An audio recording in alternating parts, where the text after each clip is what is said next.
மார்கழி திங்கள் மதிநிறைந்த நன்னாளால் நீராடப் போதுவீர் பொறுமினோ நேரிழையீர் சீர்மல்கும் ஆய்ப்பாடிச் செல்வச் சிறுமியர்கள் கூர்வேல் கொடுந்தொழிலன் நந்தகோபன் குமரன் ஏறார்ந்த கண்ணி யசோதை இளஞ்சிங்கம் கார்மேனிச் செங்கண் கதிர்மதியம் போல்முகத்தான் நாராயணனே நமக்கே பறைதருவான் பாரோர் புகழப் படிந்தேலோர் எம்பாவாய்.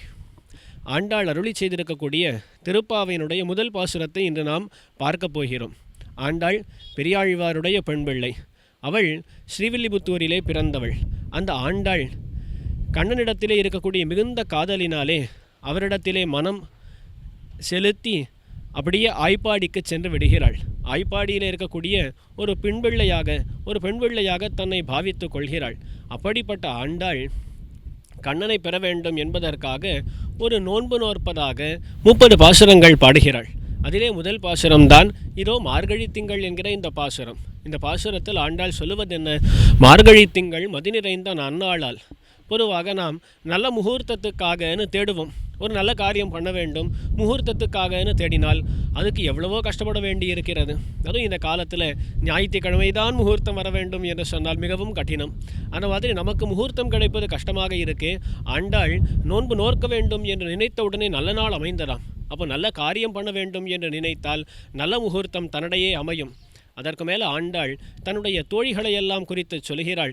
நீராட பொறுவீர் பொறுமினோ, அதாவது என்னோடு நோன்புக்காக நீராட வேண்டும் என்று வரக்கூடியவர்கள் யார் இருந்தாலும் நீங்கள் வரலாம்.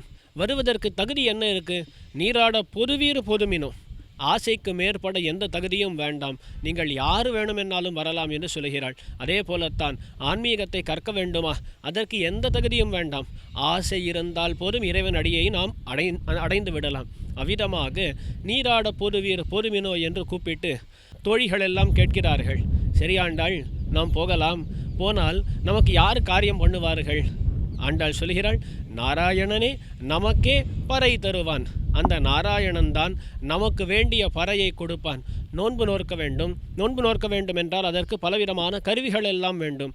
இங்கிருந்து யமுனைக்கு செல்லும் பொழுது பறையடிக்க வேண்டும். அந்த பறையை தருவது யாருன்னு கேட்டால் நாராயணனே கொடுப்பான். ஆசை இருக்கக்கூடிய நமக்கு நாராயணனே கொடுப்பான். ஆக இந்த பாசுரத்தில் காலத்தை கொண்டாடினாள். ஆசை இருக்கக்கூடியவர்கள் எல்லாரும் வரலாம் என்று சொன்னால் அதற்கு மேலே நாராயணன் தான் நமக்கு வேண்டியவற்றை எல்லாம் கொடுப்பான் என்பதனை சொல்லி முடிக்கிறாள் ஆண்டாள். மற்றொரு பாசுரத்துடன் நாளைய தினம் நாம் இணைவோம்.